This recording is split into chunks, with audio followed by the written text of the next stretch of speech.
Hello everybody, welcome to Jumping in an Elevator, the podcast where I, Mike, from the channel MicsMike, I look into the things that you want to know more about, but you can't be bothered researching them yourself. And today I'm very excited. The rumors are true. I'm doing an episode about Pretty Little Liars. Now, first things first, I say Pretty Little Liars as one word, Pretty Little Liars. You might think that it's Pretty Little Liars when it's in fact Pretty Little Liars. So apologies in advance for that. I can't help it. I've tried several times and I can't help it. Next thing, you may notice there's a distinct lack of squeak coming from this podcast. If you're listening to this on Spotify or on Apple Podcasts or whatever, leave me a review. But also, you're probably thinking, where's all the squeak? It's because I've had to send the office chair to the emergency room. And the emergency room is the living room and it's upside down. I put it down, flipped it and reversed it. And she's currently bathing in some WD-40. I had sprayed it previously and I waited the designated several minutes and it's crickets. She kept squeaking, like there was no progress. The motivational progress pics were just not there, okay? So then I've pretty much drowned her in WD-40, so we'll see what happens. Otherwise, I don't know what we're going to do. Maybe I'll have to stand up every episode. I'm kind of living my best radio life right now. Because this standing desk, she ain't. Like, why lie? This is to serve this desk. IKEA snapped on this one. I think it's called the Edison or Idison or something. And it's fantastic. She's got no shimmer and shake. She's giving me everything that I need right now. And also, I can move around freely. And the only thing you're going to hear clicking is my joints. You're not going to hear anything about the chair. It's quiet, ain't no back talk. So let's talk about Pretty Little Liars, okay? When I think about Pretty Little Liars, I think about my obsessive personality. Because when I say I was obsessed with this show, I don't know if I can explain it. There's been a few shows where I've gone so deep into watching it and being obsessed with it and the lore and everything that it just turns into an obsession. So I'm thinking Lost was probably one of the first ones. Lost, Heroes was another one. Pretty Little Liars. I got into Vampire Diaries for a little bit, but I didn't fully go all the way through with that one. And then more recently, I guess Game of Thrones is probably the closest. I started feeling it with Snowpiercer, but it's just kind of bad. Pretty Little Liars was bad, but it was entertaining. And although it was ridiculous, you could tell they were trying really hard to make everything sync together. And of course there were plot holes everywhere, but it was just fun, right? Snowpiercer is I don't understand what they're trying to do. I'm my first issue is, why are they all American? If it's the last of humanity on this train and the creator of the train is British, why is everyone American? Make it make sense, okay? Second thing, they've said several times that the train is 10 kilometers long. And they have this system that lets them ride down from one end to the other, but only one way. So that means they're walking 10 kilometers if they have to go from the top to the tail every time. And they do it several times. So I'm you must get so many steps. How long would walking 10 kilometers take? That's over an hour. An hour and a half of walking through a train. Twice a day. That's 3 hours of walking. The girls are getting steps.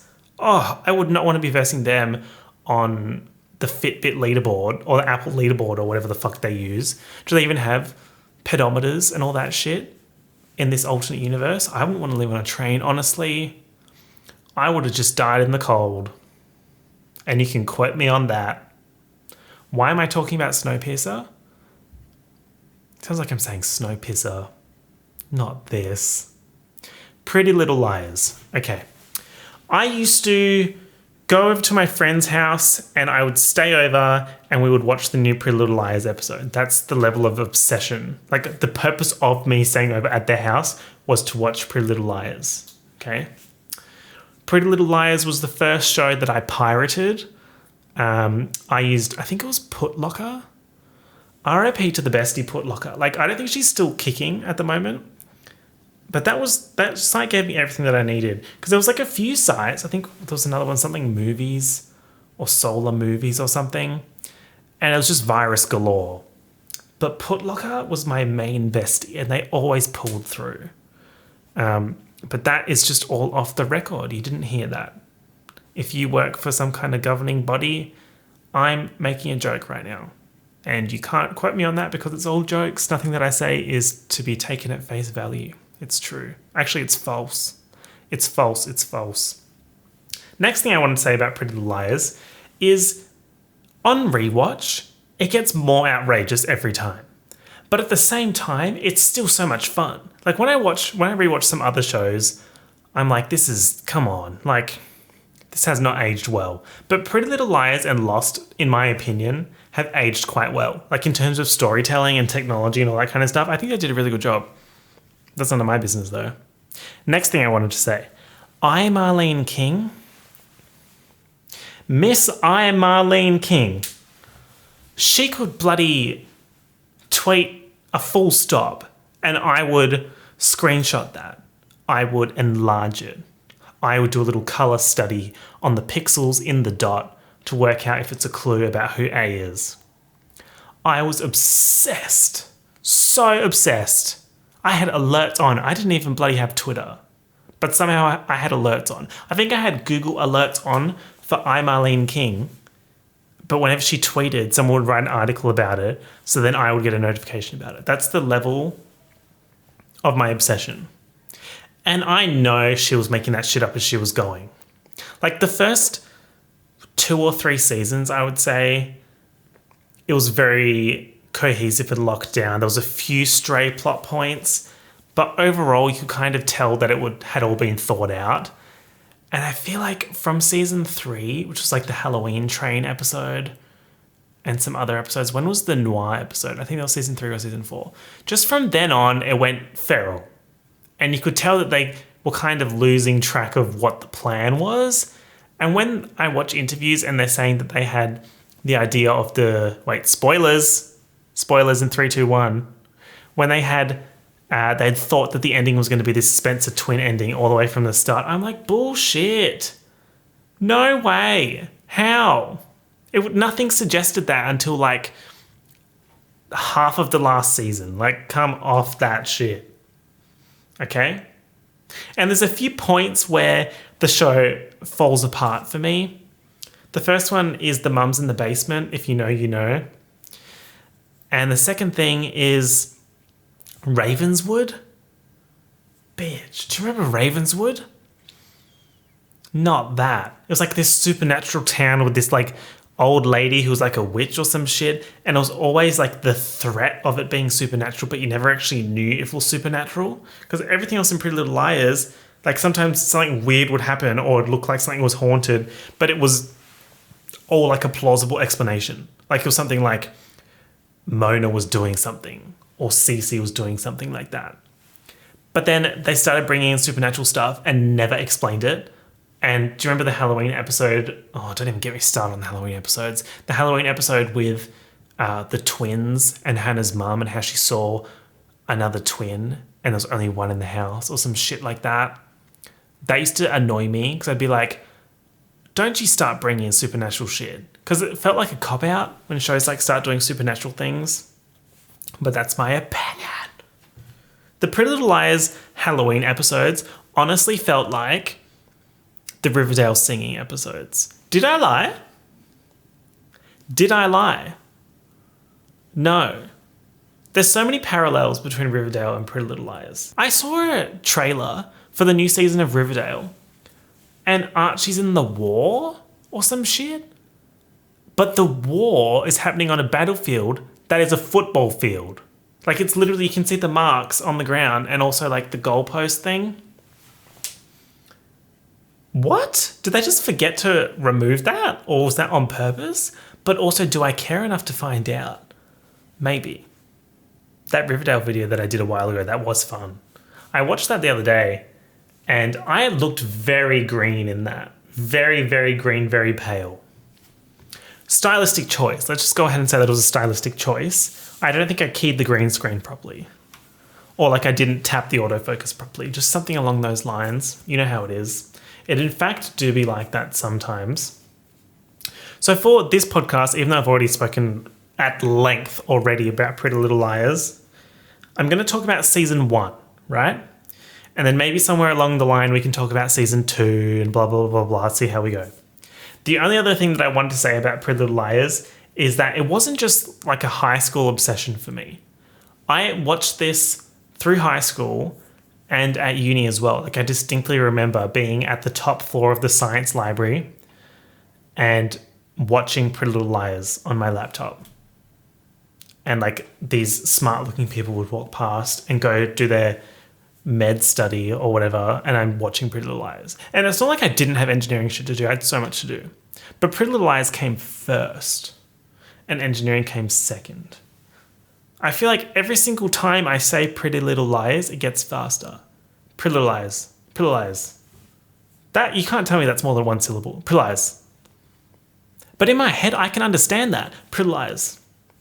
And that's my superpower. I am part of the X-Men. It's true.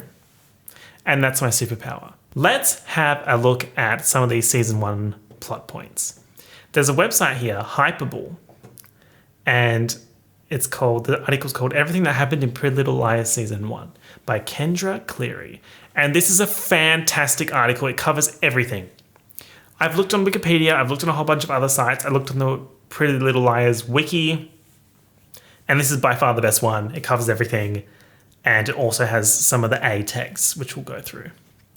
So, if you haven't watched any Pretty Little Liars before, this is probably an introduction, but I would say you should go and watch it. It's a fun watch. I think it's on Netflix. And if you have watched it, let's get started. Last thing, if you're wondering what I'm wearing, it's a little something special, something to think about. Major storylines. Pretty Little Liars Season 1 began on the 1-year anniversary of Alison De Laurentiis' disappearance. Don't get me started on Alison De Laurentiis.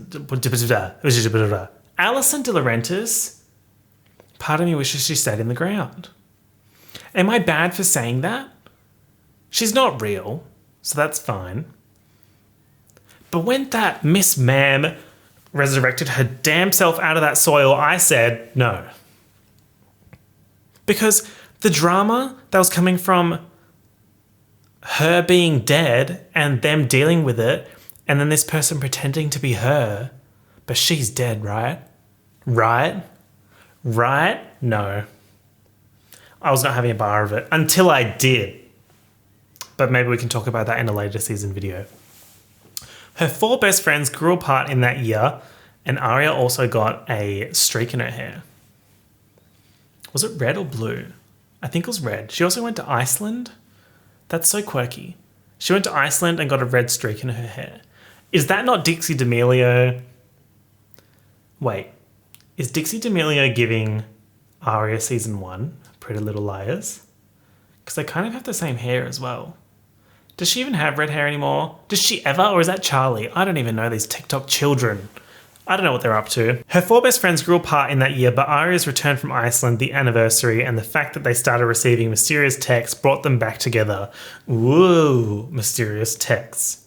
That's like when the property manager of my last apartment building texted me being like, we're inspecting your apartment, or I'm taking someone through your apartment to rent after you, like a tenant inspection.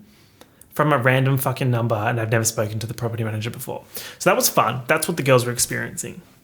Trying to find out who was sending the texts, uncovering what happened to Alison, and of course, the Jenna thing were just some of the big issues that plagued the Liars throughout Pretty Little Liars Season 1. The Jenna thing. Jenna, she ate the girls up. And you know I'm right. You know that I'm right. Jenna was one of the best characters. I would say Jenna, Mona, Spencer. I guess all the main girls had good storylines and were interesting characters. Emily kind of annoyed me sometimes. And sometimes Hannah's storyline, they try and make it too funny all the time. And I was like, come on. Let's lock it down a little bit. Let's be a little bit serious. I'm sick and tired of playing games, you know? But I was a big Jenna fan. Those glasses, she served. Why lie? Who is A? The Liars start receiving their first text from A in the very first episode of Pretty Little Liars. Iconic. They're at the funeral And Detective Wilden or whatever, that crusty man, whatever his name was, he's like, whoa, I'm going to interview you. I know you killed Allison. He didn't say that, but that's the kind of vibes that you get. And they get like, do-do-do-do-do. And they all get a text from A as the camera fades out and pans around. There's some sad song playing because they're at the funeral. Stunning. Television history. For Aria, it's about her dad's affair, which only Allison knew about. But why? For Emily, it's about her sexuality, which she hid from everyone but Ali. Why am I reading Ali as Ali? She hid from everyone but Ali. Maybe it's Muhammad Ali. You don't know. For Spencer, it's about her relationship with Ian. Oh, Ian was a creepy bitch. Creepy bitch alert. CBA, Commonwealth Bank of Australia, creepy bitch alert. Do you remember how he died? Oh, that was a moment. Didn't he get pushed off the fucking... in the bell tower? Wasn't he also spying on underage girls? There's so many things about this show that's like, that was actually really dark. Or like kind of disturbing. Or how Aria was dating her teacher and that was like one of the main selling points of the show. Like they would push that as like an OTP, like one true pairing. What the fuck? That was like, oh my gosh. Like when I think about how they promoted the show and everything like that, I remember that being one of the ways that they would sell new episodes. Like they would be like, is Aria going to break up with Ezra or is she going to go with Jake or whatever the karate guy's name was? And everyone in the comments like, no, Ezra forever. That man was like 20, I think he was late 20s and she was what, 16? He was her teacher and they were dating and we were standing. Like that would not fly now. Absolutely not. But it wasn't even that long ago and yet it flew. Ali threatened to tell Melissa about Spencer's relationship with Ian. Melissa was Spencer's sister and Melissa ate up every scene. It's true. For Hannah, it's about her being overweight, which everyone knew about, but Alison helped her overcome and also teased her about relentlessly. Just classic BFF behaviour. The girls initially keep quiet about the fact that they're receiving messages since the subjects are so secretive, but eventually come clean. At Alison's funeral, they all receive the same text, I'm still here, bitches, and I know everything. Pan out. And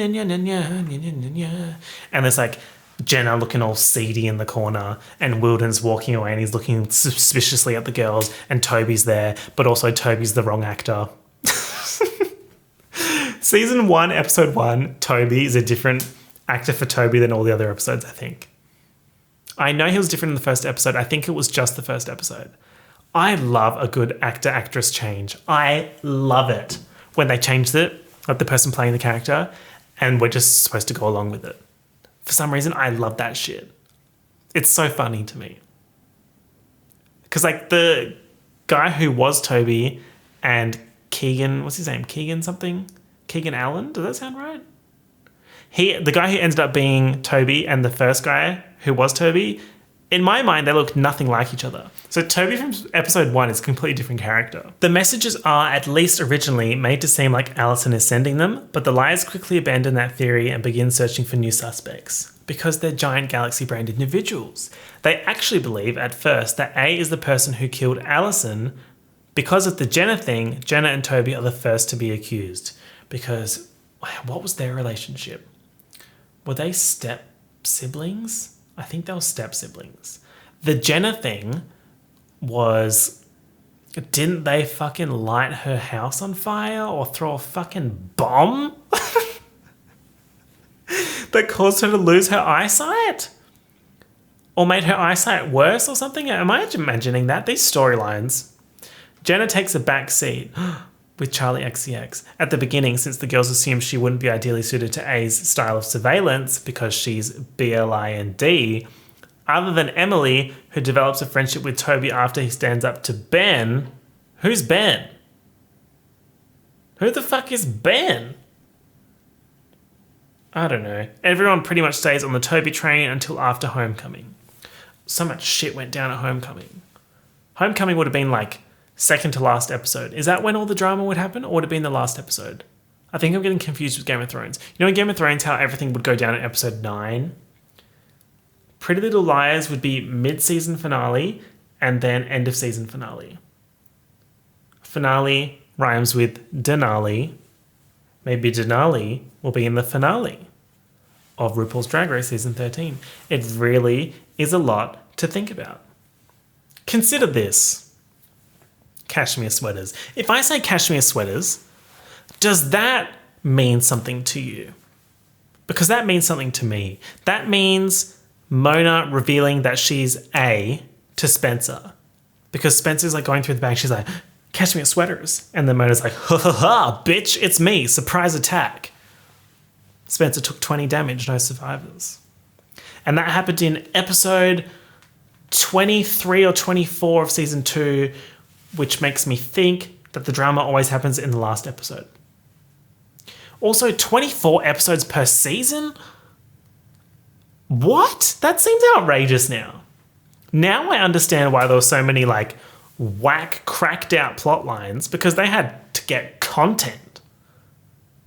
Yeah, that's a lot of content. Like Snowpiercer, the episodes are, I think they're like 50 minutes, and there's 10 of them per season.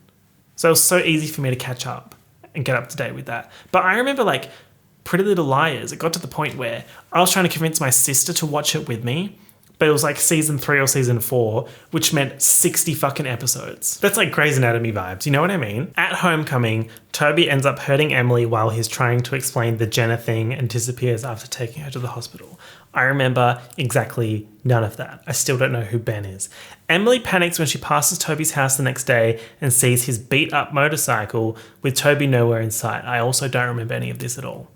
Spencer is just starting to relish the fact that A is gone. You thought, Miss Spencer, you really thought. When they get a text from A saying, thanks for getting Toby out of my way. Yes, I remember that. That was iconic shit. So iconic. Was the lasagna box season 1? I think I can check that later. But lasagna box, that's an iconic moment. If you don't know what I'm talking about, I probably sound insane. But if you know, you so know what I'm talking about when I say Hannah's mum, lasagna box. So A sent that text basically confirming Toby's innocence, and the girls were like, well, hold on, wait a minute. I should probably hit that back. Imagine if they just texted A back, like, hey, bestie, what's the move? Imagine if A one time just forgot to put the little anonymous thing on there and they just texted from the actual number. Why didn't the girls just ever 1-800 reverse that shit?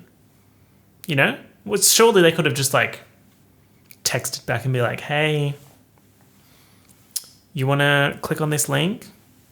And then A clicks on the link and they can triangulate the signal. That's how you do it, by the way. Not to sidetrack again.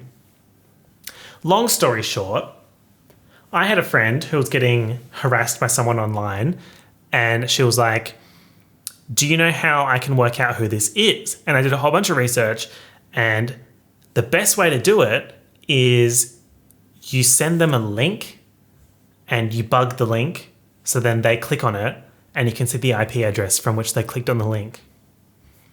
So that's how I would deal with A. I'd just text back and be like, hey, what's goody, bestie? The next big suspect comes from Camp Mona.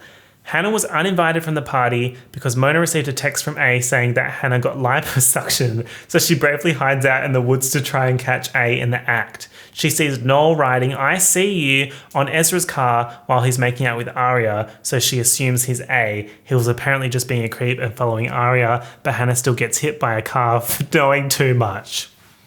That paragraph, those sentences together, cultural reset, pop culture history, what more could you want from a TV show? But I'm also confused now. Because is this saying that Mona got a text from A? Bitch, Mona was A. Maybe she self-timed those texts. She would do something like that. She had that galaxy brain. She had the galaxy brain movements happening, right? All the girls had 3 brain cells. She had 4. She had the extra brain cell. And they were mad about it. Camp Mona also helps the girls realize that A and Allie's killer aren't the same person. A leads the girls to Wright's playground, where the Allie plus Ian tree is standing. However, when they go back, the tree is cut down, presumably by someone different than A. Ooh. A quickly nips Hannah's Noel theory in the bud by planting stolen test answers in his locker and texting, A is for Allison, not amateur. I love that though. The drama, the goal, the gumption, the audacity. A was out here saying, I'm the main bitch, and if you try and pin this gargantuan brain behavior on someone else, I'm not going to have a bar of it. A said, none of this Noel Khan nonsense. Also, Noel Khan ends up being decapitated. Yeah. One of the characters in Pretty Little Liars gets fucking decapitated. Sorry, what? Like, I'm telling you, this show was doing so much. It was doing too much. After Noel's name gets crossed off the suspect list, the liars' focus shift to trying to find out who killed Allison, with A actually helping them in that pursuit in some cases. Noel is their last serious suspect in season 1. Okay, so who killed Allison? As soon as Allison's body is found, Detective Wilden is hot on the case. Crusty man. Extreme crusty man. He's in the top 5 crusty men from Pretty Little Liars. Who are the other ones? Ian. Oh, there are several, but now I can't remember any of them. Maybe if you're watching this on YouTube, hit me up in the comments, top 5 crusty men from Pretty Little Liars.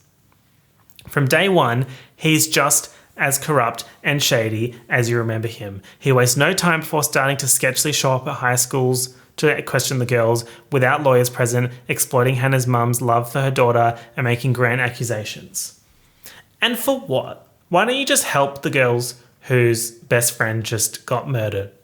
And instead, he's walking around town, gassing it up, and just accusing them of everything. And maybe they did do it, but leave them alone, okay? Leave them alone, Detective Wilden. Mind your business. Luckily, the FBI eventually take over the case. They come into the school after receiving a piece of the infamous "I know you want to kiss me" video. Well, that's history. This video leads to the first murder suspect, as Ali is wearing Toby's sweater in the video, which surprises all of the liars. Dun, dun, dun. Things only get worse for Toby when the girls discover his 901 free at last tattoo since the day that Allison went missing. Not the 901 free at last tattoo. Do you remember when Toby went to prison and he was wearing a do-rag? Oh, that image is burned into my brain. And sometimes I forget these things and then I read something about it and that image just like comes back into full force. Toby eventually explains to Emily that 9/01 is the day that he ended things with Jenna and that he went to see Ali that night to thank her for freeing him from her clutches. He plans to run away, but hopes to meet Emily to explain further first. The police find him as he's waiting for her outside of the church and arrest him. Dun, dun, dun! Toby is soon released because the blood evidence on his sweater was corrupted, and from then on out, after the liars received the full "I Know You Want to Kiss Me" video from A and realised that Allison was seeing Ian Thomas, the suspect list for Ali's killer is basically whittled down to 1. The man was crusty. Crustacine. That's how I used to call crustaceans from the ocean. Crustacine. And for what? Crustacine. That's like calling the ocean the Ocene. Why would I do that? But also, that should be the official new name, the Ocene. It kind of gives it a new flavour. I'm just going to head up to the Ocene. Well, I mean, I can't right now because I'm in LOCH space DOWNE. Miss Lockdown. Everybody, welcome to the stage. Lockdown. I've skipped to the bottom of this "Who Killed Allison" paragraph because it's all about Ian and Melissa and all them details. But this last paragraph is very fun. Spencer goes to the church to get Melissa's phone and Ian is there waiting for her. He's extremely angry about the videos and actually tries to kill Spencer in the bell tower. He doesn't confess to killing Allison, but says that she just hit her head and never woke up. A hooded figure pushes Ian off the platform and he gets caught up in the ropes. Oh my God, I remember that. And Spencer thinks that he's dead. But when the police go into the tower, he's gone, leaving everyone thinking that the liars are in fact liars. But they weren't. And no one believed them when they should have from day one, apart from the times that they lied. Because they did lie. The Jenna thing. We first hear of the Jenna thing when Jenna arrives at Allison's funeral. The liars were surprised to see her as she had been away on a school for the blind in Philadelphia, but she returns to Rosewood High after the funeral. The glasses were serving.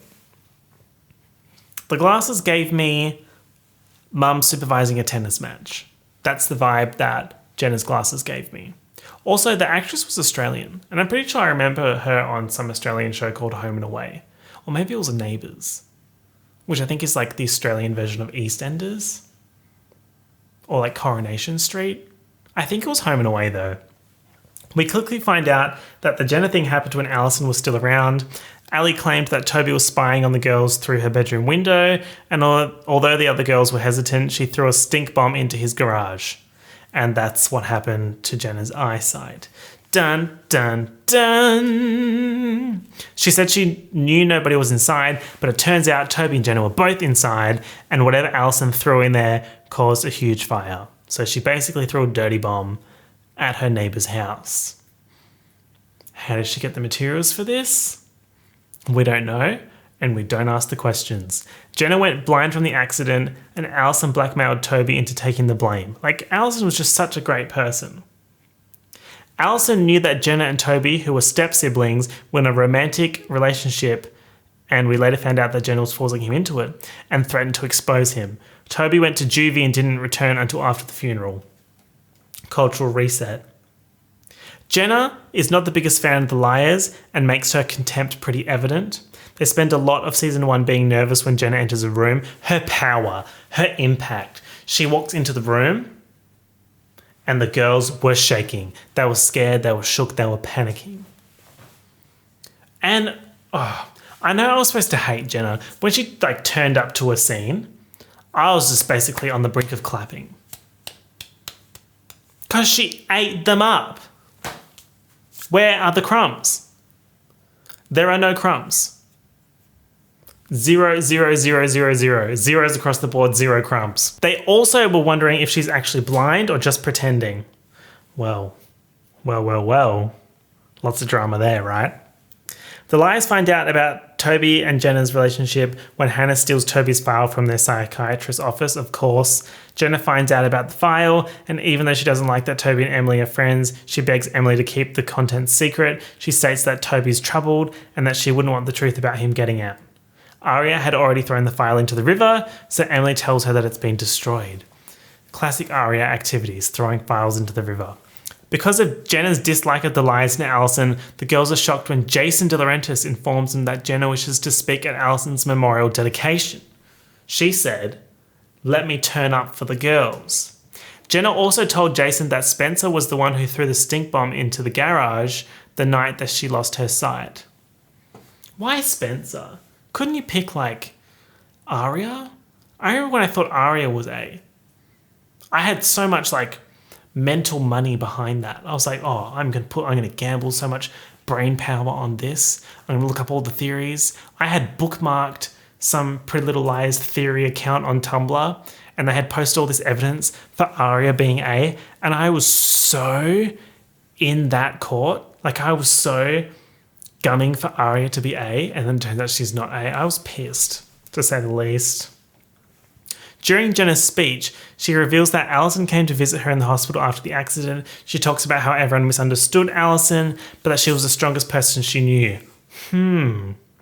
At the end of season 1, we found out that Alison actually went to blackmail Jenna with Ian's videos and to determine if she was A, so unless Jenna was still afraid of Alison, we're not really sure what she was talking about. Which makes you think, did Jenna know that Alison was still alive at the end of season 1? Or start of season 1? The drama of it all. Let's skip down to the love and friendship part of the article. Here we go. Pretty Little Liars, season 1, is where all of our favourite ships began. Not this. Well, I guess unless you're a Spaleb shipper. Not the Spaleb shippers. Oh, they really went through it, didn't they? Romance, friendship, and love have always been central themes in PLL. All of the liars have had more than their share of kisses over the years. Not the shaming, but let's look back at some of their first ones. Aria's love life. For Aria, it all begins with Ezra. I'm sure you need no reminder, but they meet in a bar in Pretty Little Liars episode 1, talk about Iceland and riding and immediately hit it off and immediately make out. Yeah, I remember that. things get complicated for Ezria pretty quickly when Arya discovers that Ezra is her teacher. Like, come on. Really? The beginning of PLL season 1 consists of them trying to decide if they should go for it or not, or why not, or while knowing that they probably shouldn't. And then they were like, you know what? No. Let's continue with this. Next we have Emily. So Emily was dating Ben, no last name, who I simply cannot remember at all. And then she meets Maya and she starts like making out with Maya and then they're together. And then I think Maya, does she die? I think she dies. Why did she die? Did she get murdered? Did she not get murdered by Emily's fake cousin or some shit? That feels like I just made that up. No, that seems familiar though. But I was a Maya stan. I was actually pissed off when she died. It's so not fair. They kill off all the cool characters. And then Emily gets with Paige. Oof. Standing Paige was never really an option for me. I don't know why. Like, I really liked Maya and I liked Emily, but then Paige would sometimes like piss me off. I think it was just like their couple dynamic, because didn't Paige try to drown Emily once? And then like next episode, they're like, ooh, illy 5 ever. Make it make sense, you know? Hannah's love life. Oh, she's had it crusty. At the beginning, she was dating Sean Ackard. I simply do not remember anything about this. But she also ends up with Caleb at the end of season 1 after she breaks up with this Mr. Sean. And at the same time, Lucas is like obsessed with her. Why are you so obsessed with me?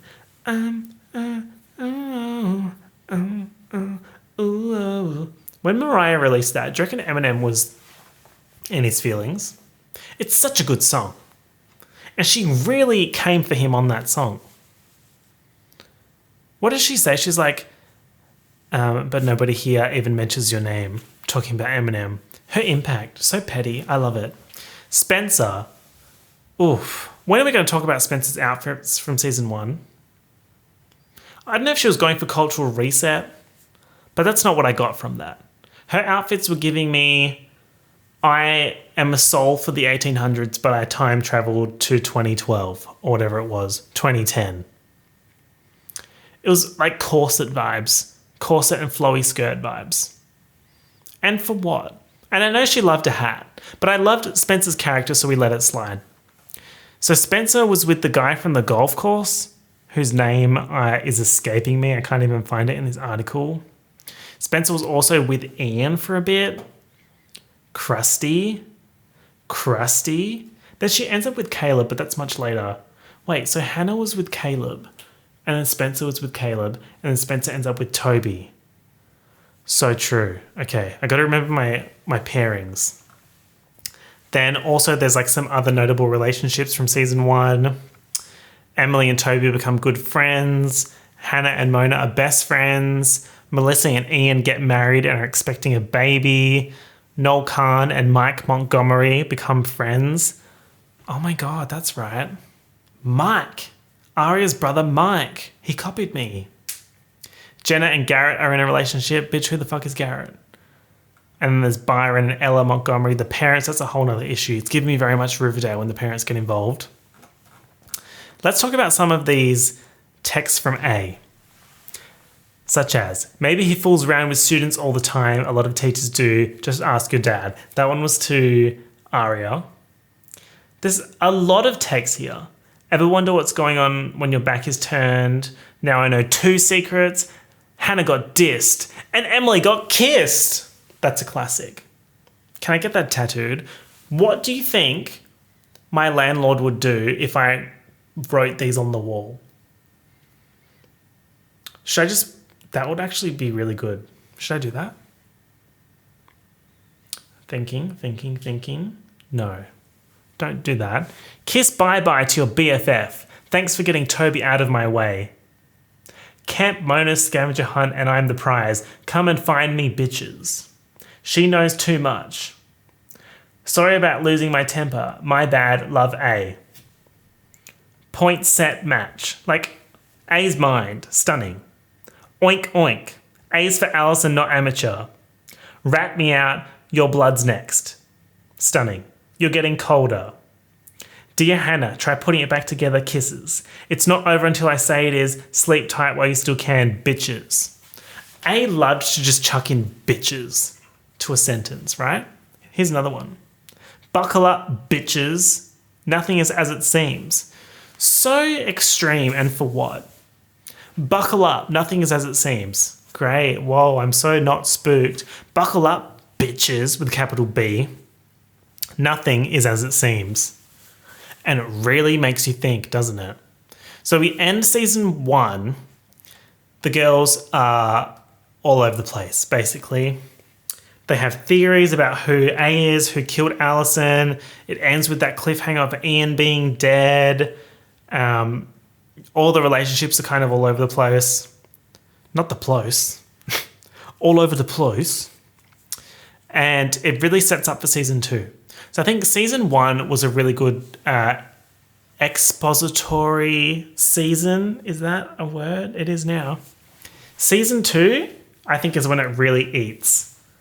There's some bangers in that season, some great plot points. So maybe we'll talk about that. But yeah, that's pretty much a good summary of season 1. This is probably a long episode, but just a bit of fun, you know. If you enjoyed it, feel free to leave a like. If you've got something to say, leave a comment. If you're not subscribed already to the podcast channel, feel free to subscribe. And if you're listening to this on like Spotify or whatever, feel free to leave me a review on there. Much appreciated. And the last thing is Patreon. If you would like to get access to the episodes earlier or access extra content or perhaps join the Discord, you can go and do that on my Patreon page, which will be linked in the description. Cool. Thank you for listening to this episode of the podcast, and I will talk to you next week. Peace out. Bye.